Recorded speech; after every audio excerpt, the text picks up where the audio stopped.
All right, old girl. Let's see what you got. Let's try 10 pumps. 1, 2, 3, 4, 5, 6, 7, 8, 9, 10.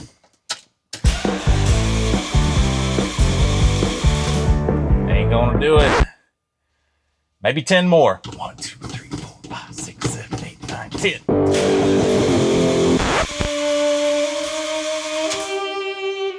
10 more. 1, 2, 3, 4, 5, 6, 7, 8, 9, 10.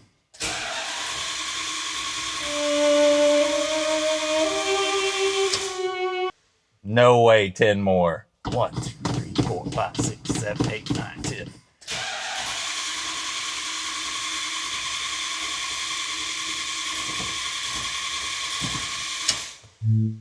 Come on now.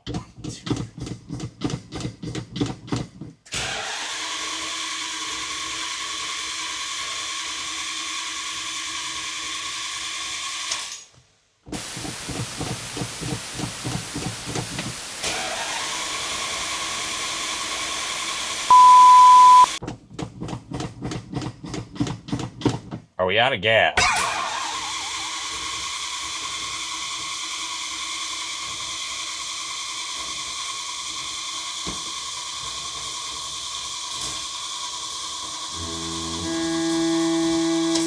Man, I'm gonna burn the starter up.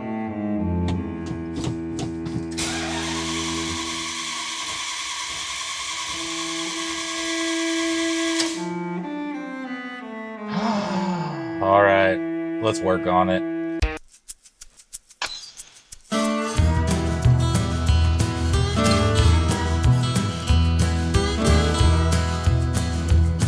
Make sure you do it on full blast. Just in case y'all wanted to know, I did 20 more pumps, and let's see.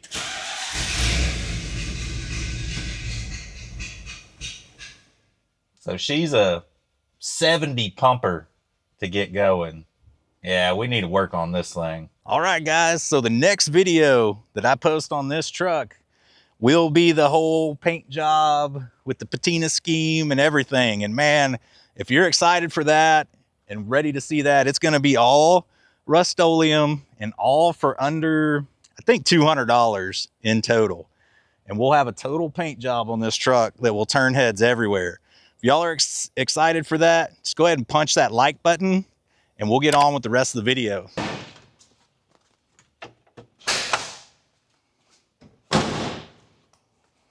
She's used to this. This truck stays with the hood pop about 3/4 of the time. All right, let's get some light on the situation and see what we're gonna tackle first. So first off on this thing, I wanna get my hands dirty. So spark plugs, of course, first. So Champion, the best that money can buy. But what you wanna do, and if you've never done this to a spark plug, you're gonna wanna gap these. So all that is the measurement between your ground strap and your electrode. Man, this guy's like sideways. Look at this. It looked like somebody dropped it and then hit it with some channel locks. So we can straighten that out, move it around a little. But since we put HEI on this truck, we can open that gap up a little bit, and that'll probably help a little bit, maybe fuel economy and power. So we can shoot for somewhere between like 40 and 50 thousandths of an inch. And let's see what this thing is gapped from the factory. She's about 30. So Champion gaps these at about 30.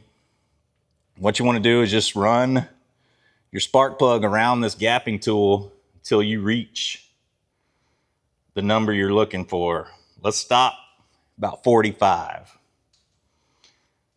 I like to give it just a little tug because there's going to be bounce back once you take this thing off. But this electrode is still just sideways. So I'm going to go grab some pliers, straighten that out. So again, good learning moment. Take a look at your spark plugs where you just stab them on in the engine, because I've had the ground strap just not even be there. So, yep. Champion quality strikes again. but it's got to be better than whatever we're pulling out. I bet you they're champions. Watch. I bet you they are. These plug wires should not be froze on here. These are new plug wires that came with the HEI kit. So I greased everything up pretty good. All right. That's a good sign. They're not rusted into the head. Okay. What are we gonna see? I haven't peeked.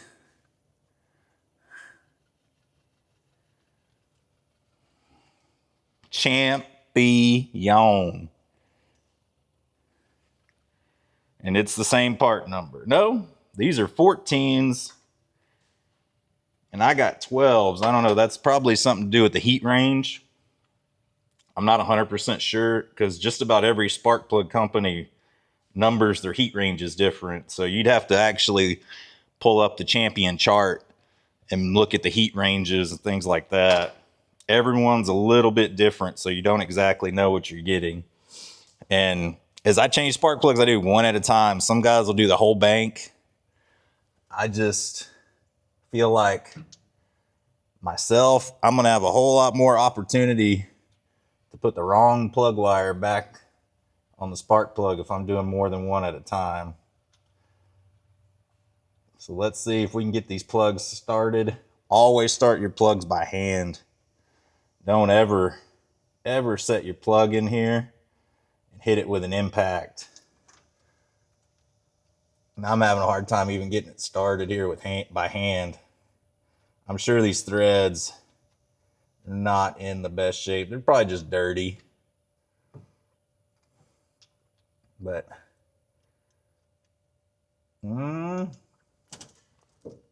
these Dodges, they put everything in at an angle.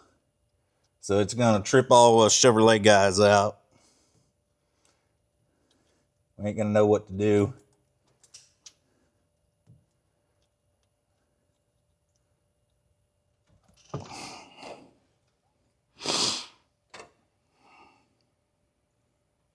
Definitely the right thread, but it ain't wanting to start. That's kind of scary. The old truck. Oh, there we go. Had to switch to the left hand. That's all we had to do. So we got this one in. And we'll go ahead, just like quarter turn with your socket wrench. Whoa.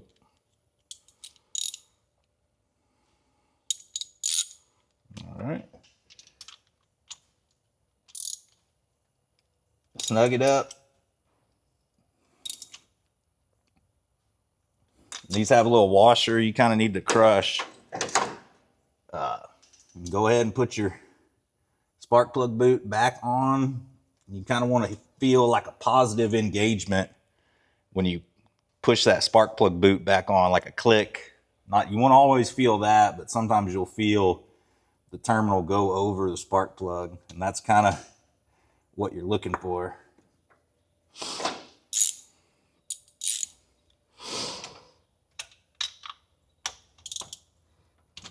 All right. Got the next one broke loose here. And that first plug was a little wet and a little dark. Could be fouled a little. And that might be contributing pretty good to our non-start.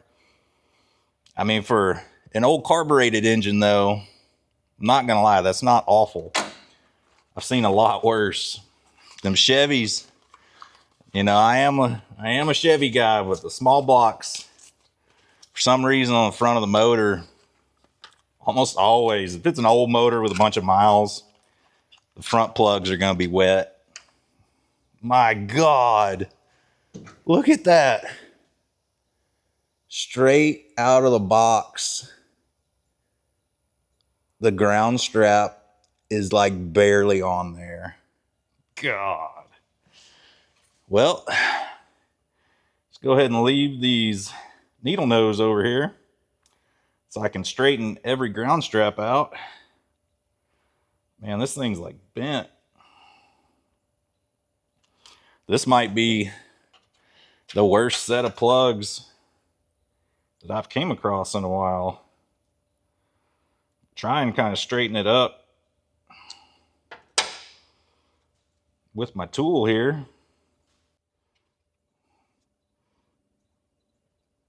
I'm almost positive this was an Amazon purchase. I buy so many parts and tools. We're gonna have to mash this down a little bit. So if you go too much, just kind of gently press on that strap and you'll close the gap. I mean, we're at like 60 thousandths. There, that kind of shaped it. Got it more into shape. What the ground strap's supposed to look like. We're gonna have to open it back up just a hair. Because again, we were shooting for 45. Man, whoever did the handling on these did a number on these guys. I mean, I got it centered over the electrode, but there's definitely a little curve in that ground strap. Slightly concerning, but we'll run it, see what happens.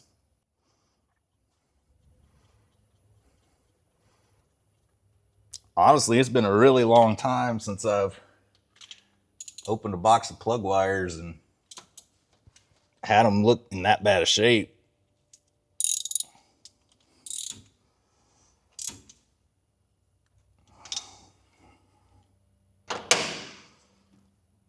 All right, we'll go ahead, put number 3 back on.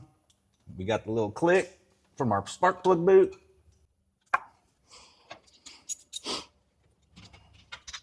Kind of running into some brake lines back here. Might have to take my extension off. So what do we think the next spark plug wires, or this next spark plug is going to look like? I got a feeling it's going to be a little bit of the same. Probably not in great shape.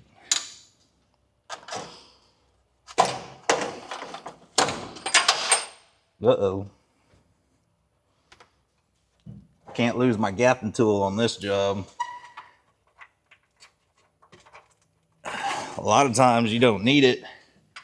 So everything's, these days, comes pre-gapped and they're pretty accurate. I'd say that's the closest to normal so far of any of these plugs. All right. We're getting towards the middle of the box, so you almost have to try to mess these up. Well, I mean, it's mashed down a little, but it's usable. This one I don't have to straighten anything up, but the gap is 15 thousandths.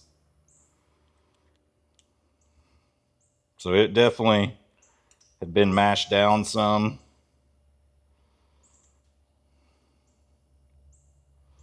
But at least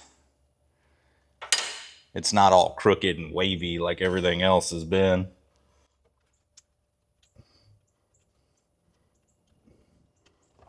These Dodge plugs with these angles, a little tougher to get started, especially the ones you can't easily see. Like right here in the back. There we go. Now we got it turning. So I think new plugs is definitely going to help. As long as these champions are actually sparking.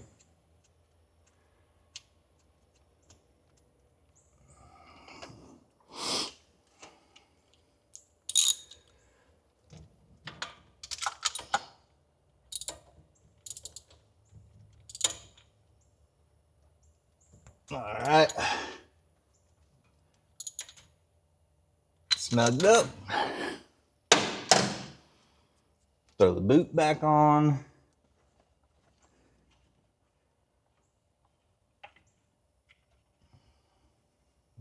then we're on the last one on the driver's side.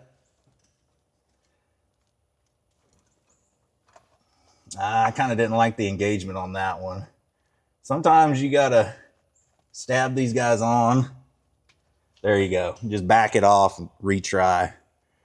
If you don't get that real positive engagement, there's a chance the metal's just kind of touching each other and that's it.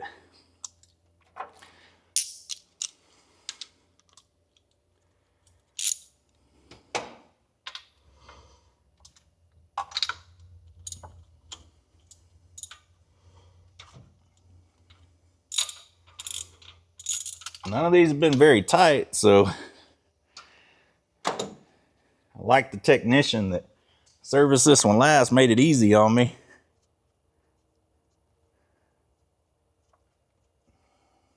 All right, so what do we got on the last one?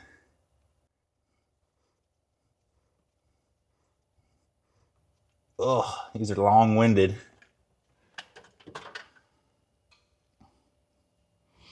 Again, this guy, I would say that's not bad. You probably want it a little bit whiter than what it is, but I'll take it. As long as it ain't solid wet or solid black, I'll kind of ride with it. So, all right. Fourth plug, bottom of the box. Hey. It's decent. We're good. I'll go ahead and gap it out again to 45 thousandths. This thing is mashed down 15 thousandths. So I don't know. I never even looked at the spec on this one, what they say they gap them at. But I guarantee you it ain't that low. So these have definitely taken a hit straight to the ground strap at some point.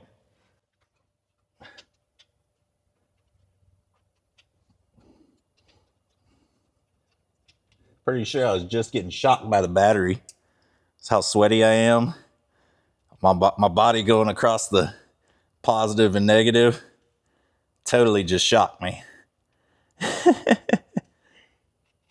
It's fun being a mechanic, folks.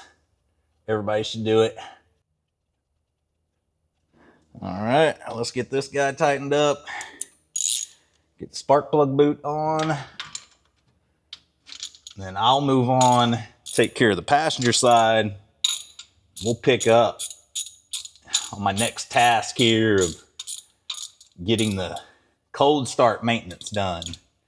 And this is just in general, all this stuff is gonna help the truck run better. So, all great things to do, but we got this side done. Flip on over to the passenger side, get that side done. We'll pick back up when we're probably gonna mess with the thermostat next. Go ahead and get it dialed in. Okay, so now we got the passenger side done, driver side done, everything's gapped. No surprises on the passenger side. Everything looked about the same as the driver. But that was the worst case of spark plugs I've ever seen. Like, everyone had issues with the electrode. Looks like stuff had just been smashed, maybe over and over again. I don't know, but let's see if the thing starts up, runs any better. So when we're doing these multiple step, little tinkering issues, I like to stop, check between each step, because we could do all this and then at the end, it doesn't run at all. Well, which step along the way caused the running issue? So you got to keep that in mind when you're working on something. Always good to kind of double check as you're going. Just check, make sure you haven't done anything that, makes the engine worse than when you started. But let's go ahead, just see what she cranks up and runs like.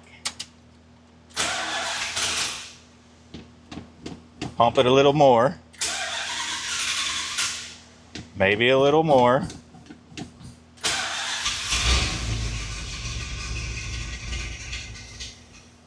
Well, we haven't done anything to make it any worse. So that's a positive. We're at least back where we started. So let's go ahead, reposition ourselves to pull off this upper radiator hose and the thermostat. We'll get a new one of those put on. So I'm pretty sure our car here runs no thermostat, because I can hear when I squeeze this guy, it just sounds like air's rushing straight into the intake manifold. And you know, there's not a lot of advantages of running no thermostat unless it's your only option. You got a froze up thermostat and you can't drill it out or just disassemble it, put something in there to restrict the water, then run no thermostat, go ahead. But when you run no thermostat, what it does, the water's going through your engine so fast that it has no time to actually dissipate the heat. So you'll get to a point where you won't get any returns from having that thermostat removed. You'll actually you'll overheat, like if you had your stuck one in there. Is this hose gonna pop off? So I did buy new housing, and this hose doesn't look very old, honestly. It's still got the tags on it. Oh yeah, she's gonna come loose. What's more antifreeze on the floor after last week? The old Trans Am just gushed antifreeze everywhere. I'm gonna go ahead and get this housing off. And I'm of the opinion, if you're going this far, put a new housing on. They're cheap, and they're not gonna have the same issues that your old one had. Grab a new one. They're like 10 bucks. And they won't be corroded. I'm gonna have to neutral drop it. There we go. Yeah, sometimes on these old little crappy 90-degree ratchets, you just hit them and then kind of force it onto the bolt. It'll pull it off. But if you try and, you know, turn it on while it's actually on the bolt, won't do anything. So just occasionally needs a little neutral drop. This thing actually, man, this thing's in bad shape. Look, guys. All the rust and corrosion and goo. And this is your sealing surface. That's why you replace them. Nailed it. So this one actually has a thermostat. I'm shocked. Somebody got to have some holes drilled in this thing or something, because it's not hung open. But it definitely is. It is one of the versions that has the bleed valve. But this thing, that seems way too loose. Like, thermostats are normally, the spring in here is super tight, and this thing just moves really freely. So I'm gonna guess thermostat's not any good. So what I'm gonna do now, go get a razor blade, some towels. I'm gonna dry the intake manifold off, scrape off all that old gasket material, lay me a bead of the blue RTV or whatever I got. I'm gonna let it sit for about 10 minutes. And then I'll throw the gasket on top, new outlet, and we'll be good. But you want your surface as clean as possible. When you do your RTV in, let it sit, let it kind of cook for a little while. That gives it a little bit of sponginess. So when you compress down, it doesn't just squeeze all of it out. So go ahead, take care of that, and I'll show you guys when I'm reassembling everything. All right, we're all cleaned up. We got our oldest bottle of blue RTV we could find. You know what I'm gonna do, I think, on this one, I had pretty good luck with this last time. I'm gonna run the RTV on the gasket and then place the gasket on the outlet there. So just go ahead, run you a good bead. You ain't gotta go crazy with it, like you're trying to seal up the China wall, but this intake manifold here is a really good spot for rusty stuff to happen. Like, I mean, there was big old rust holes in that old water neck that I pulled off. So corrosion happens in this area.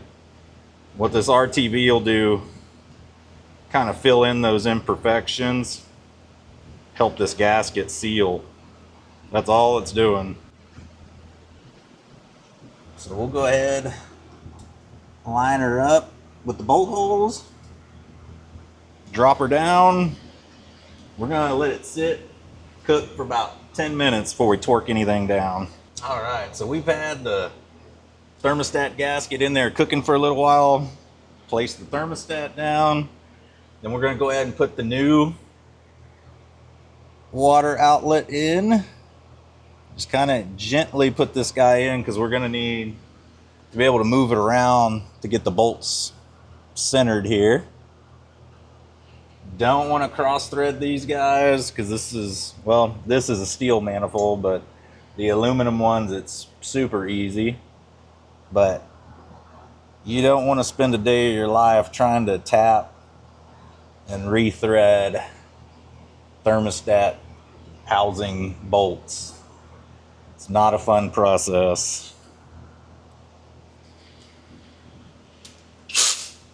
We'll go ahead and snug them up.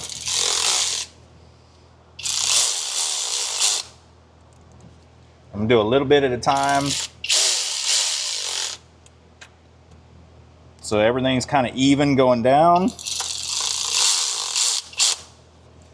We're getting a little bit of squish here, so that's a good sign.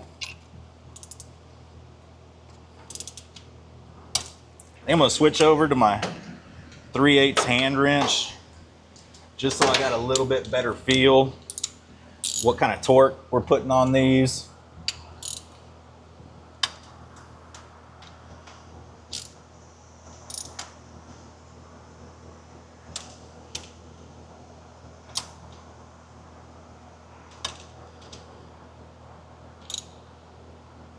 All right,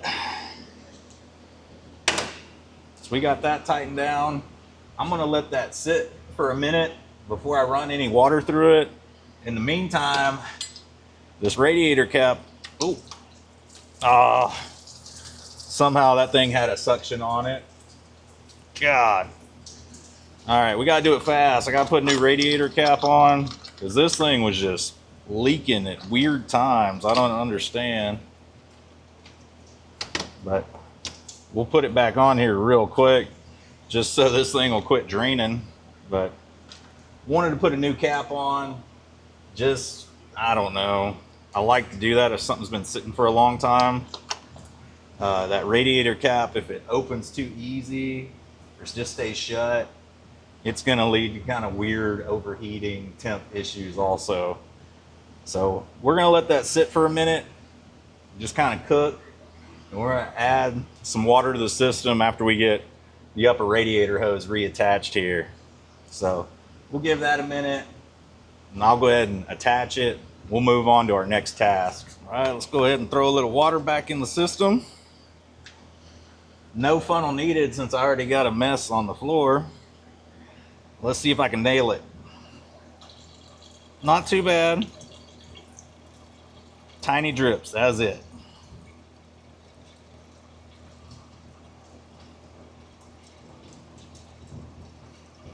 How much is it gonna take? We're getting there. And after a thermostat change like this, I'd run your car, get it hot, let it cool off, fill this thing up again. Maybe do that 2 or 3 times. Just wanna make sure your capacities are right. So we're full. I'd say half gallon. We probably got more than that on the floor though. Not gonna lie. Go ahead and put our cap back on.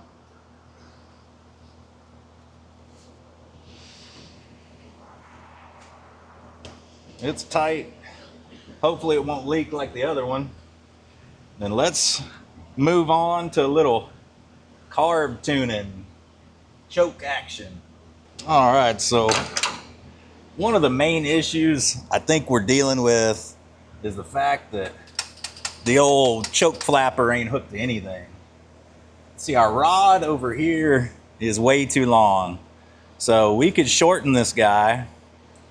You know, this is a coiled spring, and this rod's connected to it. And when it gets hot, it tightens up. So it's all the way cold, and this thing's loose. So it should technically be holding the flap closed. And we got a good 1 inch before we're lined up. And I had this old manual choke conversion kit laying around. And I was looking just, hey, is there any brackets in there that might work? So what I'm gonna do is thread this screw, this fitting on through the carb. And then here, our old choke rod will go through that. So that'll essentially line us back up where we need to be. The only tricky part is, man, there ain't a whole lot of room to get any kind of screwdriver or anything in here. I'm hoping maybe I can do this with the screwdriver on the outside.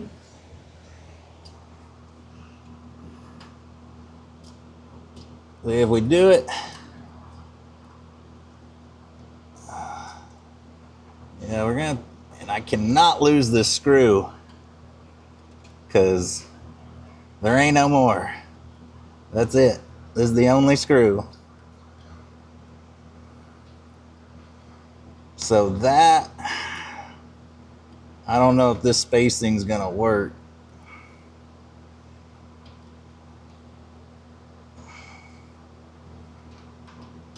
Because this choke lever thing here, the hole on it is not big enough for the fitting that this screw is going into to pass through.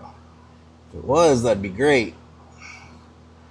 I might just grab the drill. I think I'm gonna grab the drill, open that hole up. That kind of make my life a little bit easier. Because then I can push this thing all the way through, thread the screw on. Go grab a drill. Ah! Ah!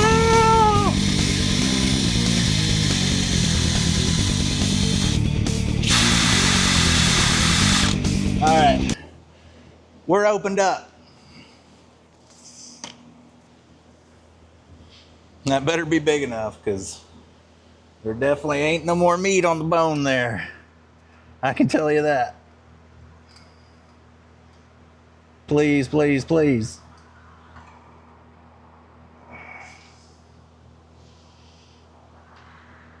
Oh, it wants to.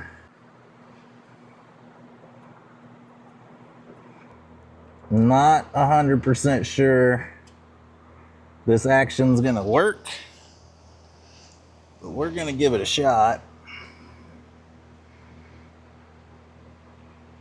I mean, it can't be any more broke than when I started.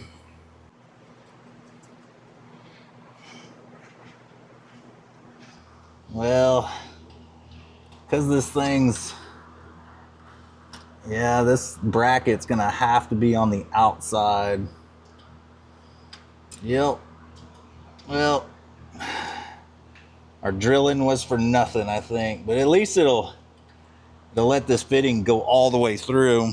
We're gonna have to put the bracket on the outside. And don't drop the tiny screw. into the void, because I'll never find it. And I'm sure I ain't got one in stock. So we're gonna have to put it on the inside like this. I mean, I think it's gonna hold, but we'll see. I'm gonna go ahead and get this thing threaded on there. All right, so I got everything kind of lined up here. I mean, the choke is closed. This bracket's kind of perfect height. When you mash this thing all the way down, the choke opens up. There's no binding. It's not as tight as I'd like it to be. What I'm gonna do, use a little welding wire. I'm gonna wrap it up here kind of at the bottom where we got the screw hole going through, so that this thing's kind of tight. So good use for your Harbor Freight flux core welding wire right here.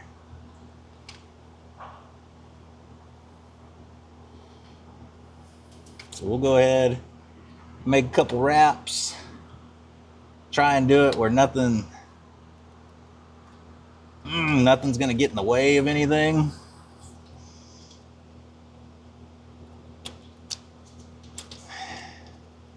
Then we'll have our farm fresh choke repair done.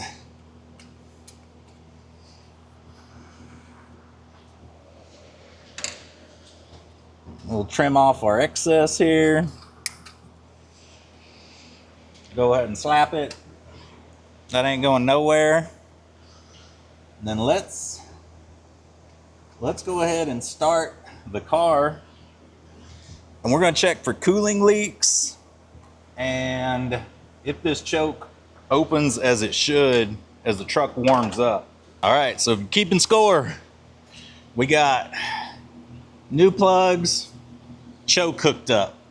That's all we've done. I ain't even pumping this thing. I'm going to start it from the outside.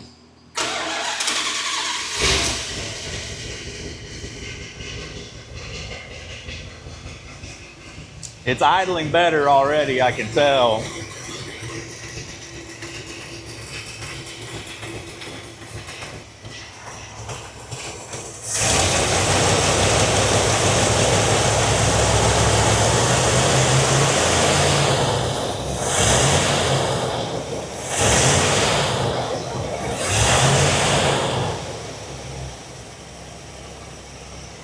So a lot of times before, when you'd rev it up like that, this thing would die when you came back down off the RPM. So we're gonna have to give it a minute, make sure this thing warms up the way it should. We don't have any coolant leaks, even though it's gonna be hard to tell since I got antifreeze everywhere. If I'm not mistaken, I feel like I see the choke opening a little. What we're looking for is that spring arm to start dropping as the car heats up. I'm gonna go ahead and grab you guys and kind of give you a close-up of the choke. So we're definitely at temp now. The choke blade is a little more closed than I'd like it to be. I might need to do some adjusting on that, but it has opened up. And if you see any smoke in this area, it's just old smoke burning off from a leaking valve cover. I fixed the passenger side because it was really bad, but the driver, it might need it coming up pretty soon. So I'm going to set us up to start tuning on the carb. We're at temp. The thermostat has opened, so that's working. We're not leaking fluid. Let's go ahead and start tuning on the carb. So you want to find good access to a full manifold port vacuum. So that's something that's below the throttle blades. So I'm hoping I can pull that guy off without it dying. I'm gonna have to hook this up. So it is getting manifold vacuum from that port. I kind of couldn't tell. And it did nothing nothing to the gauge there. So if you can't see, we're sitting at about 19 and a half pounds of vacuum, or I guess that's inches mercury. It's not pounds. So what we're gonna wanna do, I think I have these screws turned out about 2.5 turns, and that's on the rich side for this carburetor. Grab a little short screwdriver. You're gonna wanna turn them in to lean them out about a 1/4 turn at a time, and you do both of them at the same time.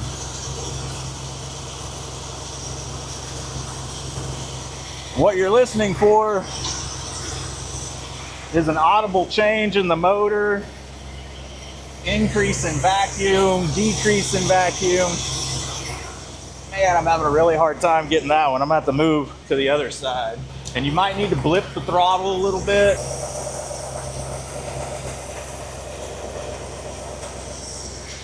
All right, so we leaned it out a 1/4 turn.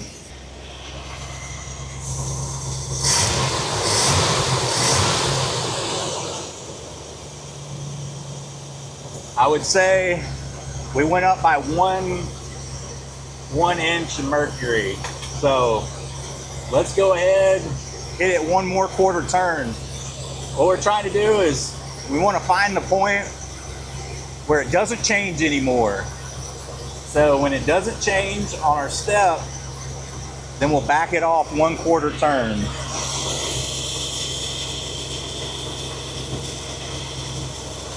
So that's one more 1/4 turn in. Go to the other side over here.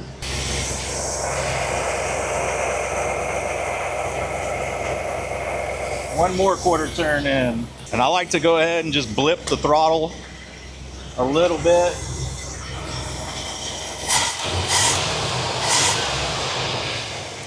And guys, our choke is finally all the way open. So our little homemade bracket attachment working fine. So on that one, I'd say we didn't get any more vacuum. If anything, I think we lost a bit. So what we're going to want to do, back it out again that 1/4 turn that we just turned it.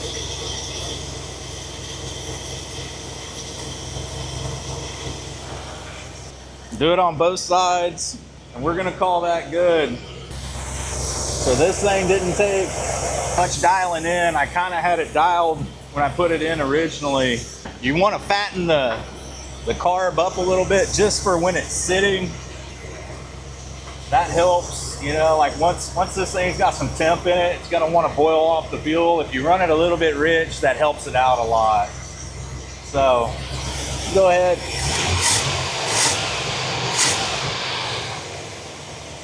See, we're back to maybe even 2021. So we're good. Let's go ahead and pull our vacuum gauge off. Put our plug back on. And man, we're gonna need to take this thing on a test drive.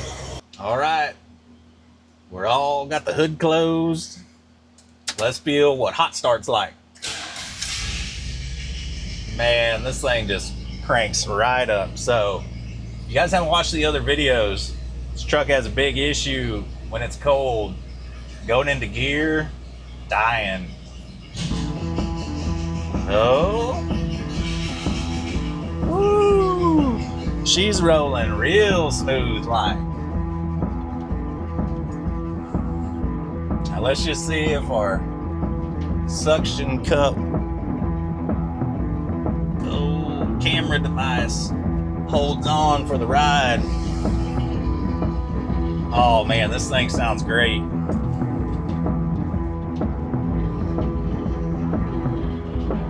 So, a little bit of maintenance items on this thing.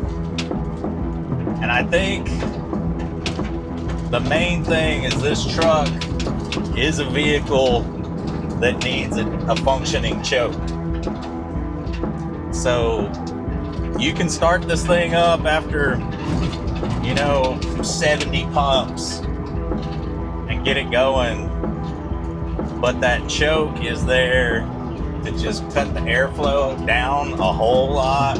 So a little bit of fuel that is being pumped into it has a more correct mixture to fire off. So that's going to help quite a bit with the warm up on this thing.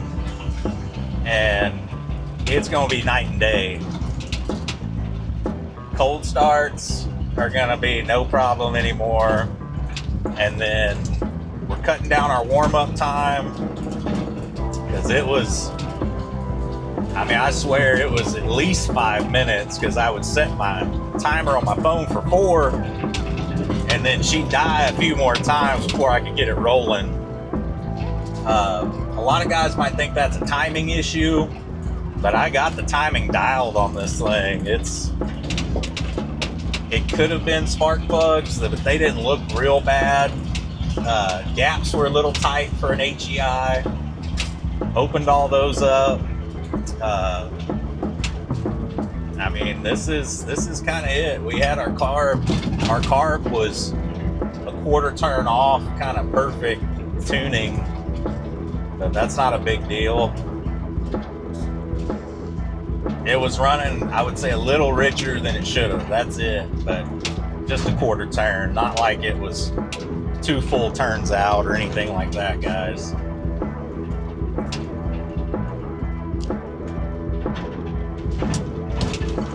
So I'm happy with this thing, and it is gonna be a cool little cruiser for the family.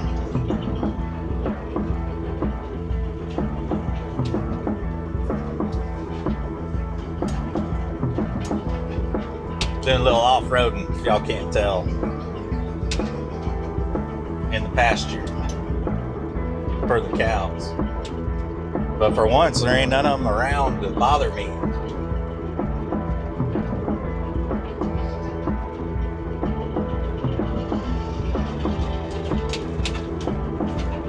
The accelerator pump, I didn't show this on camera, but I moved the accelerator pump one more step aggressive.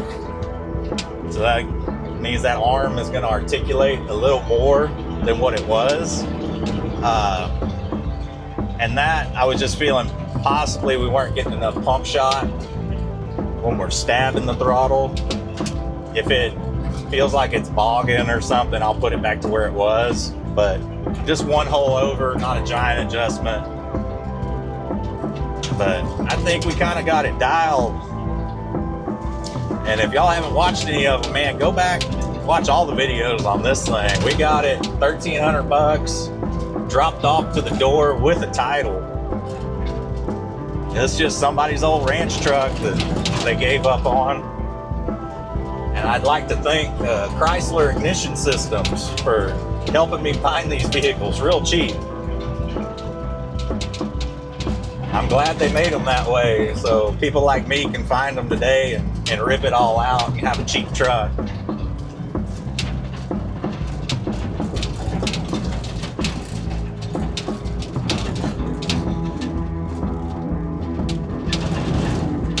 I think that's going to conclude our little ride session.